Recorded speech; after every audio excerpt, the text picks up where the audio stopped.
Hello বন্ধুরা, রত্নাস কিচেনে সকলকে ওয়েলকাম। আজকে বানাবো আম ঝোল। আমটাকে প্রথমে একটু নুন দিয়ে সিদ্ধ করে নিয়েছি, আঠিও রয়েছে, আর নিয়েছি আন্দাজ মতন চিনি। চিনিটা খুব বেশি পড়বে না, যেহেতু আম ঝোল তাই জন্য চিনি বেশি পড়বে না। আর নিয়েছি সর্ষে, আর নিয়েছি একটা শুকনো লঙ্কা, নিয়েছি হলুদ, সামান্য নুন।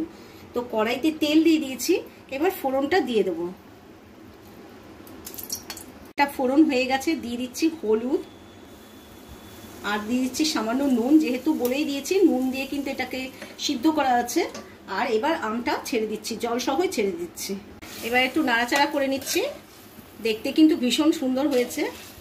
যেহেতু আম সিদ্ধ করা আছে তাই জন্য বেশিক্ষণ কিন্তু এটা মানে ফোড়ন দিয়ে কিন্তু জল দিয়ে সিদ্ধ করতে হবে না। আর জল তো আগে দিয়েই দিয়েছি, আর দেবো না। এবার চিনিটা ঢেলে দিচ্ছি, চিনি থেকেও কিন্তু অনেকটা জল উঠবে। আর চিনিটা গলে গেলে তারপরে জাস্ট নামিয়ে ফেলবো, হয়ে যাবে রেডি। এটা রেডি হয়ে গেছে। এটা করতে বেশি সময় লাগে না, আর এরকম ঝোল ঝোল থাকবে, আর খুব বেশি মিষ্টি হবে না, নোনতা মিষ্টি একদম মিশানো থাকবে। তো এটা এবার গ্যাসটাকে বন্ধ করে দিয়ে নামিয়ে পরিবেশন করে দেখাচ্ছি। কেমন লাগলো আমঝোল রেসিপি? যদি ভালো লেগে থাকে তাহলে অবশ্যই কিন্তু একবার ট্রাই করবেন, আর ভালো লাগলে অবশ্যই লাইক দিয়ে দেবেন।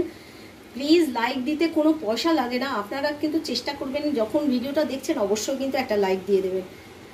আশা করি আপনারা এটা ট্রাই করবেন, আর যদি ভালো লাগে অবশ্যই লাইক দেবেন। আবার বলছি, আর যারা সাবস্ক্রাইব করছেন না, প্লিজ সাবস্ক্রাইব করে পাশে থাকবেন। ভালো থাকবেন, সুস্থ থাকবেন। নমস্কার।